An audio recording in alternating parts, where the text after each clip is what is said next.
So today we're going to be doing the exhaust gas pressure sensor on the last one we got. This is the blue 350. All of our vehicles got the beautiful 7.3s. But what we're going to be doing is this sensor over here. If I can get to focus on it. Oh well, that's the top of the sensor.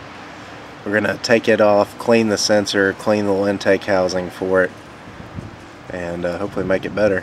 But see if I can get my finger into here. It's that sensor right there. And I was amazed. Like, it's weird, my F550, the orange one, it was perfect. Clean as it could be. Somebody had to have changed it. But on the white guy over here, it was completely clogged up. So much that it made a hole. And I had to buy a new tube, which I'm going to pick up from AutoZone pretty soon. But get back to you in a minute. So you really don't have to have too many tools for this. 26 metric, pretty long drive to get down to it.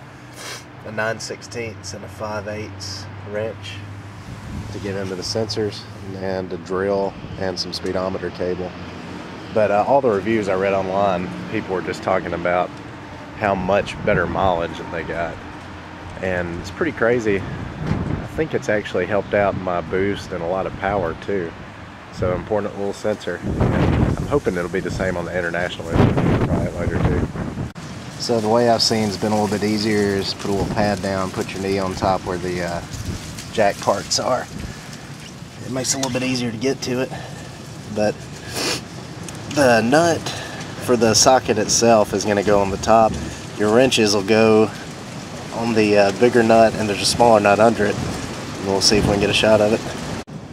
I found it a lot easier if you go ahead and put your smaller socket on last, put the larger wrench on the bottom, and then what you'll do is you'll end up turning. You can kind of see the bracket. I don't know if I get my finger into here on this camera, but the bracket is the black part right here. That actually stays on the truck. There's your sensor, and then there's the two nuts. You just break it loose to where it'll come out. But found it a lot easier. Let me get the camera out of here. If you can put your knee down on top of your jack stands, makes it a lot easier to get a good stance on it. And then we're going to turn, break it loose. And you pull your connector off the top. It just has a little clip that you pull backwards just a little bit, and then it'll pull right out. And as you can see, I got the hose loose. That's the end of it after you get it out. Now the next part you got to do is underneath the engine. So to give you an idea where it's at, this is the bottom of what looks to be the condenser, maybe for the air conditioner or the radiator. But you go on up from it, you can follow the big hose from your radiator, and what you're looking for is actually coming out of the manifold. Let's see if I can get this to focus on it.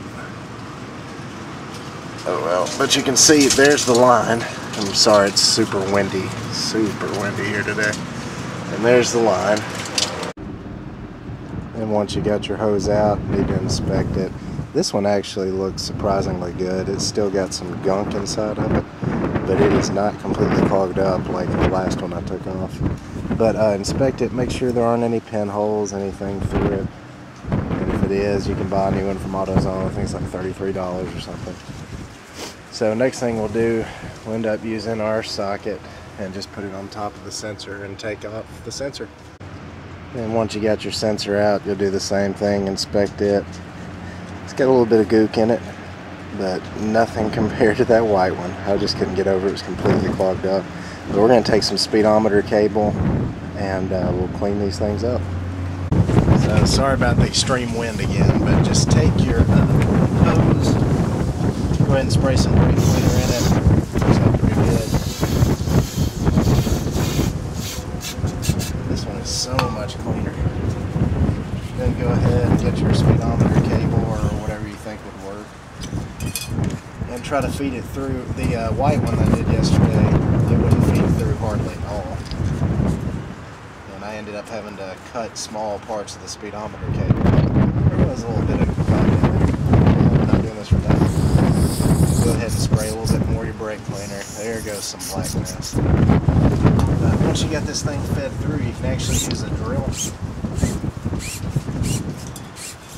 can screw around with the drill to get this thing nice and clean.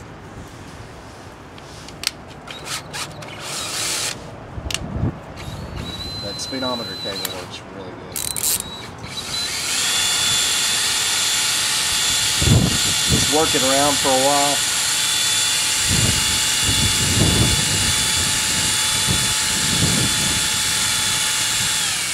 Go ahead and spray a little bit more brake cleaner in there.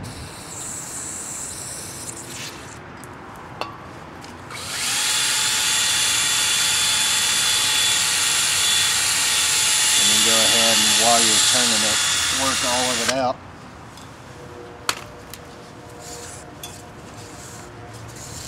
Spray some more brake cleaner through it until it's clean and clear. So it's looking a lot better. The ends are looking good. So it's looking pretty good. Now your sensor, on the other hand, you got to be a lot more delicate with it. The sensors, I think they're like 80 bucks. They're pretty expensive. So I usually take a star bit, and this one, I don't know if it's got a size run on it or not.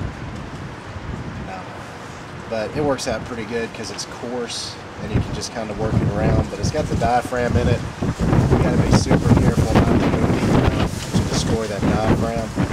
So I usually just kind of work real slow with it.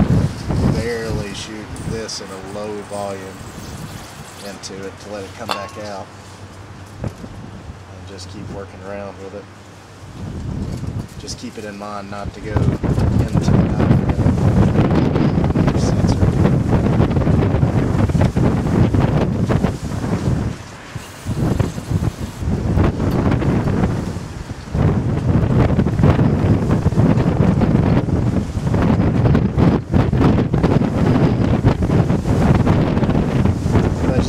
Until you get it to where you feel good about it, to where there's not any more gunk coming out of it. And then we'll put everything back together. So now that you got it cleaned out on the sensor and the tube, you need to go back over the truck and you'll need to get the bracket itself clean, because on that white truck that we just did, it was completely clogged up there. But after you do that, pop your tube back on. It's easier to start the tube from the top and then go down to the manifold and screw in that part. That way you've got it routed correctly. And then after you get that, turn this way because of the wind.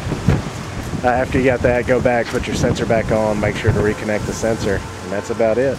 But it made a big difference on the white truck as far as how much power I had, and I'm hoping it'll help with the fuel economy too. I hope this helped you guys out.